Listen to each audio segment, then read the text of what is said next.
तर सर्व तरुणांसाठी आनंदाची बातमी आहे. तर आजच्या व्हिडिओमध्ये त्याचा जो काही GR आहे संपूर्ण माहिती पाहणार आहे. तर व्हिडिओला स्किप न करता शेवटपर्यंत बघा. तर GR जे आहे 9 जुलैला आलेलं आहे.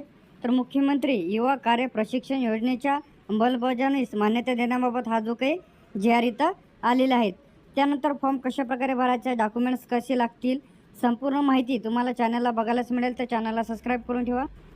तर त्यामध्ये आता 12वी पास, विविध ट्रेड संबंधित ITI पदवीधर, त्यांना पदवीधारक, तर या युवकांना जे काही इथं रोजगारासोबतच तुम्हाला प्रशिक्षण मिळणार आहे.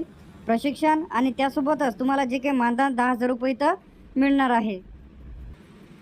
तर राज्यातील युवकांना त्यांच्या शिक्षणानंतर प्रत्येक कामाचे प्रशिक्षण देऊन त्यांची नोकरी मिळवण्याची क्षमता इम्प्लॉयबिलिटी वाढविण्यासाठी मुख्यमंत्री युवा कार्य प्रशिक्षण योजना सन 2024 आणि 25 या आर्थिक वर्षापासून सुरू करण्याची जी काही मान्यता आहे ते सुद्धा इथं देण्यात आलेली आहे. तर आता तरुणांना प्रशिक्षणसुद्धा मिळेल.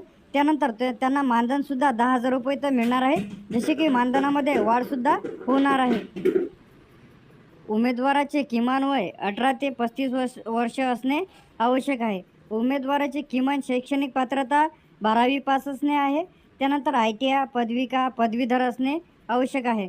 ते मात्र शिक्षण चालू असलेले उमेदवार या योजनेचे सहभागी पात्र राहणार नाही. जर शिक्षण तुमचं सुरू असेल तर तुम्ही यासाठी अपात्र ठरणार आहात. उमेदवार हा महाराष्ट्राचा रहिवासी असणे आवश्यक आहे. उमेदवाराची आधार नोंदणी असणे आवश्यक आहे. त्यानंतर उमेदवाराचे बँक खाते संलग्न असणे आवश्यक आहे. जे की तुमच्या बँक पासबुकला आधार लिंक असणे आवश्यक आहे. तर त्यामध्ये त्याची जी काही रक्कम आहे तिथं जमा होईल.